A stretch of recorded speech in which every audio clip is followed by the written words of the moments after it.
পাচ্ছে না। কাজেই এই অবস্থা আমার পরিবার, আমার সমাজ, আমার বন্ধু এদেরকে বাঁচাতে হলে এর বিরুদ্ধে জন্য থানায় যে তদবির করতে যাবে সেও মাদক সেবী বা ব্যবসায়ী হিসাবে পরিগণিত হবে।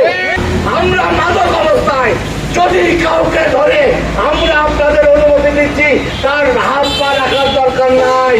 আমরা একটা ভয়াবহ পরিস্থিতির পরিপ্রেক্ষিতে বিবেকের চালনায় আপনাদের সঙ্গে আমাদের দাঁড়াতে হয়েছে। আমাদের ঘোষণা, তাদের প্রমাণের ঘোষণা, বাংলাদেশ থেকে মাদক মুক্ত সমাজ ব্যবস্থা করে করবো ইনশাল্লাহ। ইলেকট্রনিক্স মিডিয়ার বিভিন্ন পর্যায়ের সাংবাদিক বৃন্দ, আসসালামু আলাইকুম। প্রথমে যে কথাটি বলে রাখি, আপনাদের মধ্যে যারা ইলেকট্রনিক্স মিডিয়ার লোকজন আছেন ভাই, এই শাড়িটাও অনেকে নেশাখোর থাকতে পারে। হয়তো আপনারা তার ছবিটা দিয়ে আমাদের কোন নেতা কর্মীর সাথে বা এলাকার মানুষের পাশে বসিয়ে বলতে পারেন যে মাদক সেবনকারী নিয়ে আজকের এই মানববন্ধন, বলতেই পারেন। শুরু হলো, এই মাদক প্রত্যেকটি পরিবারে পৌঁছে গেছে।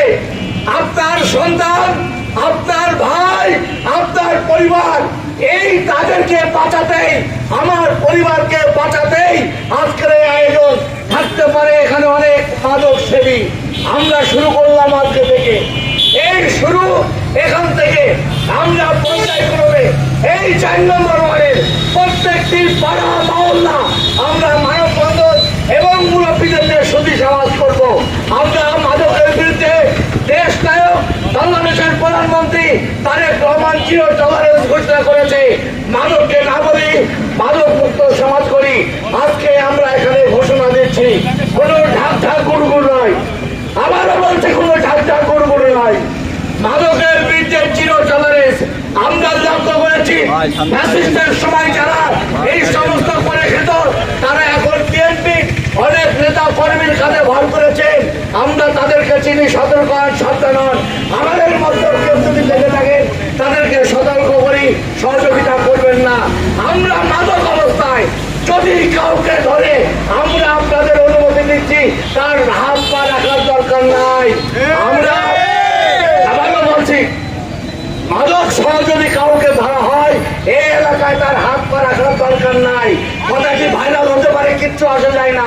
আমরা প্রত্যেকটি পরিবারের যারা নেশাখোর তাদের অভিভাবককে থেকে হাত জড়িয়ে ধরে, পা জড়িয়ে ধরে অনুরোধ করেছি, আপনার সন্তানকে আপনারা ঠিক করেন, তারা পাচ্ছে না। কাজেই এই অবস্থা আমার পরিবার, আমার সমাজ, আমার বন্ধু এদেরকে বাঁচাতে হলে এর বিরুদ্ধে এর পরে ছাড়া আর কোনো ব্যতিক্রম কোনো কিছু আমাদের এই মুহূর্তে আর নজরে আসছে না। কাজেই মাদক সেবনকারী, মাদক ব্যবসায়ী সমাজের শত্রু, তাকে নিধন করতে হবে, সমাজ থেকে উচ্ছেদ করতে হবে। এর কোনো বিকল্প নাই। এই লাইনে যদি কেউ থেকে থাকেন, স্বেচ্ছায় এসেছেন, তাদেরকে বলবো, যদি কেউ থেকে থাকেন সাবধান হন। আপনাদের জন্য থানায় যে তদবির করতে যাবে সেও মাদক সেবী বা ব্যবসায়ী হিসাবে পরিগণিত হবে। তার বিরুদ্ধে আমরা আইনগত ব্যবস্থা নেব ইনশাল্লাহ। এই কথা বলে যারা অংশগ্রহণ করেছেন তাদের সবাইকে আমার পক্ষ থেকে, 4 নম্বর ওয়ার্ডের পক্ষ থেকে, জেলা বিএনপির পক্ষ থেকে, এম এ মজিদ ভাইয়ের পক্ষ থেকে সালাম জানিয়ে আমার কথা শেষ করছি। আসসালামু আলাইকুম। সেই সাথে আগামী শনিবার এই কর্মসূচি আবার আমরা শুরু করব। সেই সময়টি আমাদের এখানে জেলা বিএনপির সহ সভাপতি আছে, উনি ঘোষণা করবেন।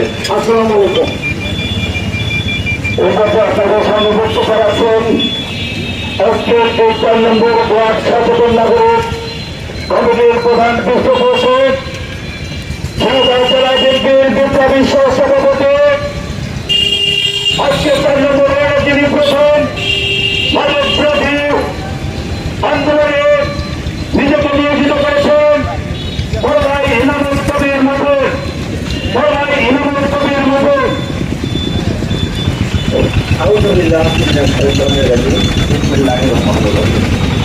সম্মানিত এলাকাবাসী, সম্মানিত নাগরিক সমাজের নেতৃবৃন্দ, কর্মী ভাইরা, ইলেকট্রনিক্স মিডিয়ার কর্মী ভাইরা, আসসালামু আলাইকুম।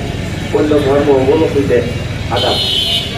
আজকের এই ভয়াবহ পরিস্থিতির কারণে, মাদকের এই ভয়াবহ পরিস্থিতির কারণে আমাদেরকে রাজপথে দাঁড়াতে হয়েছে আমাদের সন্তানাদি বাঁচানোর জন্য।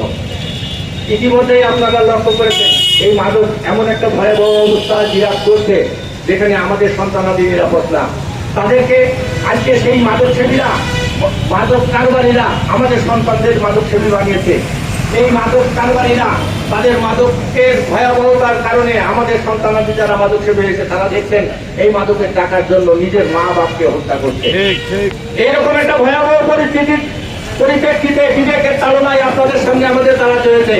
আমাদের ঘোষণা, তারেক রহমানের ঘোষণা, বাংলাদেশ থেকে মাদক মুক্ত সমাজ ব্যবস্থা করে করবো ইনশাল্লাহ। আমরা এই ব্যাপারে কোনো আপোষ হবে না।